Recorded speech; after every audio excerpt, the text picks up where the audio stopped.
ये आदमी दोगला है और झूठा है, जो समाज को बगला रहा है कि बहन जी ने नहीं बुलाया। वो ये शख्स आदमी अपनी माँ की कसम खा के बता दे कि बहन जी ने नहीं बुलाया था। और तुम क्यों नहीं गए थे?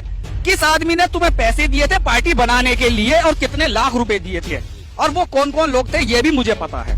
तो जब चंद्रशेखर को जब पैसे मिल रहे हैं पार्टी बनाने के, एक युवा लड़का था जिसने पैसा देखा नहीं था, उसे चकाचौंध उसकी समझ में नहीं आई, तो उसने सेम डे निर्णय लिया, जबकि मुलाकात की डेट भी फाइनल हो चुकी थी बहन जी से, दिन भी पक्का हो चुका था।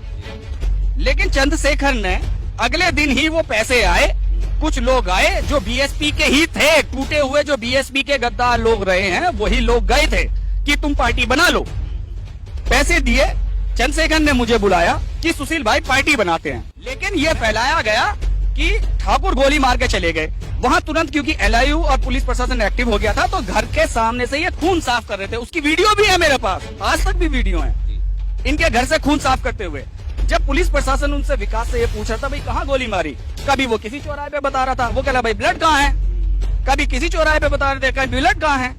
तो जो राजनीति जो इन्होंने अपनी शुरुआत करी है, चाहे कुछ भी हो जाए कि हमारा ग्राफ बढ़ना चाहिए, किसी की भी हत्या हो जाए, हमारे घर के सदस्य का चाहे फर्जी हत्या हो जाए, हमारे चाहे खुद से ही हत्या हो जाए, और समाज के कितने ही लोग जेल में चले जाएं, हमको अपनी राजनीतिक रोटी सेकनी है।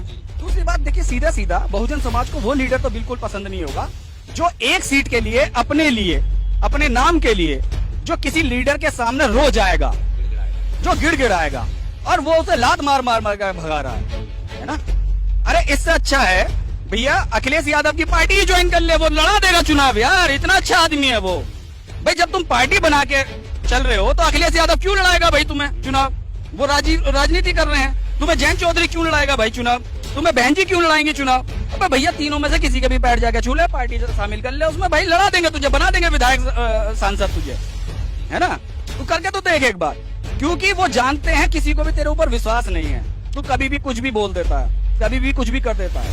तो ऐसे आदमी पे, अनसीरियस मैन पे पॉलिटिक्स में कोई जगह नहीं होती। और देखिए कितना ये गद्दार आदमी है, ये रिलेशन किसी से नहीं रखता, ये मतलब ये किसी का सगा नहीं है। मैं इसलिए कह रहा हूँ, इमरान मसूद की जब जेल में था ये आदमी, इमरान मसूद के लिए बोलता था जहां इमरान मसूद का पसीना गिरेगा मैं वहां खून गिरा दूंगा अपना। और इमरान मसूद के लिए प्रचार कर रहा था अखिलेश यादव के साथ खड़े होकर इस वाले निकाय चुनाव में। हरवाया नहीं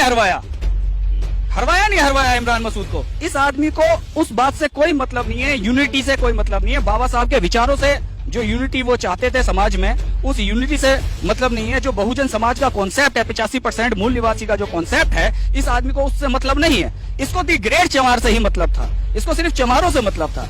लेकिन बहन जी, काशीराम जी उस बाबा साहब अंबेडकर की विचारधारा के धनी हैं और उसके धरोहर हैं वो, कि उन्होंने हमेशा बहुजन समाज का नाम लिया और बहुजन समाज को ही रिप्रेजेंट किया, और उनकी विचारधारा जो बहुजन महापुरुष थे उनकी विचारधारा को रिप्रेजेंट करते हुए आ रहे हैं। कभी ये नहीं चाहते, क्या काशीराम जी नहीं कर सकते थे ग्रेट चमार, बहन जी नहीं कर सकते थे ग्रेट जाटव? जब तक दलित बहुजन यहाँ का डिवाइड होता रहेगा जातिवाद में ही, कोई ग्रेट चमार लिख लो, कोई ग्रेट जाटव लिख लो, कोई ग्रेट बंगी लिख लो, कोई ग्रेट खटीक लिख लो, लिखते रहो। यही तो मनुवादी व्यवस्था चाहती है, और उसने इसी सेक्शन में तो तुम्हें तोड़ा है कि आप अकेले बिखर जाओ, और बिखेरा है हजारों सालों से। बहुत बढ़िया बात कही है सुशील जी ने।